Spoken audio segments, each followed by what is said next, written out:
Hi, today I'm going to show you 3 uses for Evernote that perhaps you hadn't thought of before. And they're actually very useful, especially if you don't like filing.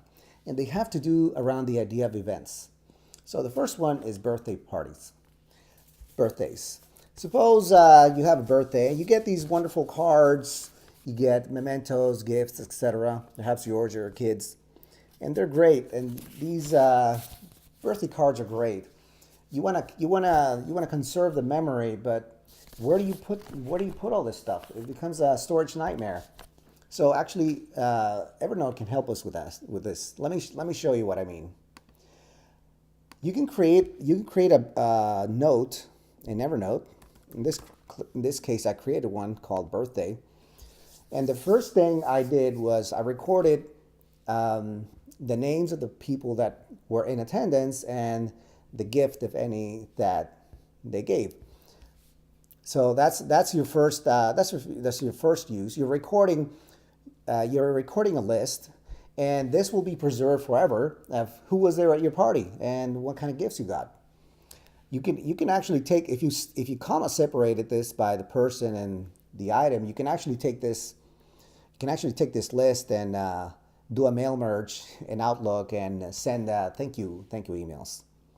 That's the first thing. The second is, okay, great, I got this birthday card, but now you can take a picture of your gifts and preserve them in Evernote. So now you have a record of who was at your party. You take pictures of your gifts, and do you remember what you got for your birthday gifts 2 years ago, 3 years ago? Well, there you are. You saved it. And last but not least, you can actually take pictures of your cards, and now they're preserved forever. They're preserved forever, and now you can throw these away. But you always have the memory. Okay, great. That's use number one. Use number two, around the concept of events. One use for this is tax time. Around January of every year, you're going to start to get piles of paperwork and mail, everything related to your taxes. And more organized people save it in a manila folder and save it all in one place, and that's great. But an even better way is to take all this and make it digital. Now, some of the statements are digital, but some are not.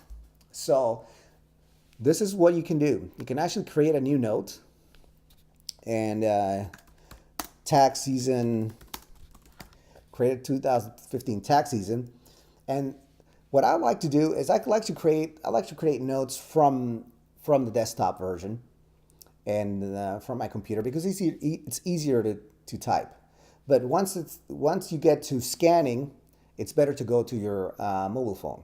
So you can start creating your note in Evernote, and then you can take out your phone, and this will be synced. Now, when you open your phone, your note will be there, and then you can start scanning your documents.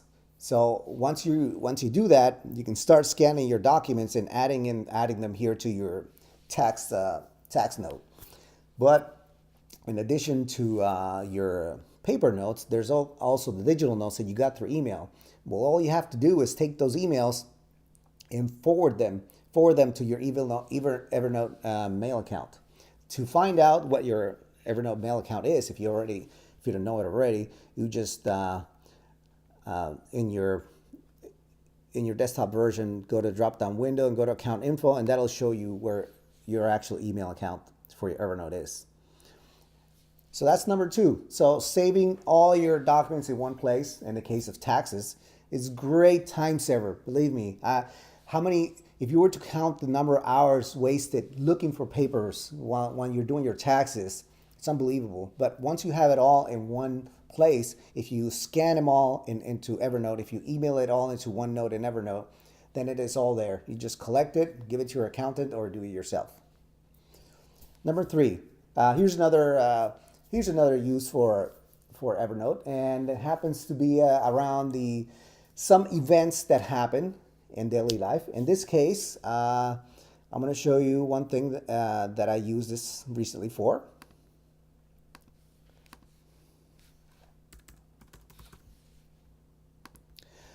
I was recently involved in a car accident. Now, those are not fun, but I used it while at while I was at the scene. Of course, you're dazed, you're confused, but I was able to use my phone and capture the other person's driver's license, uh, capture the other person's insurance information, take pictures of your car, of their car, any damage, etc. So you want to have the evidence. But what do you do with that? Well, instead of having it all loose, some on your phone, some on your computer, emails going back and forth, all the paperwork that you get, if you have to go to doctor, etc., you start scanning it and putting it in OneNote. You take all the pictures and add it to the note, and now you have it all preserved under one place. So as time goes along, and if you have to deal with insurance, this will be very, very valuable that you don't have to search through emails, through your phone, through your hard drive. It's all in OneNote and Evernote, and you can access it from your phone, from your tablet, from your computer, from anywhere. So there you have it. Those are three ways that perhaps you hadn't thought about using Evernote, but are actually great, great time savers. Hope you enjoyed it. Thanks.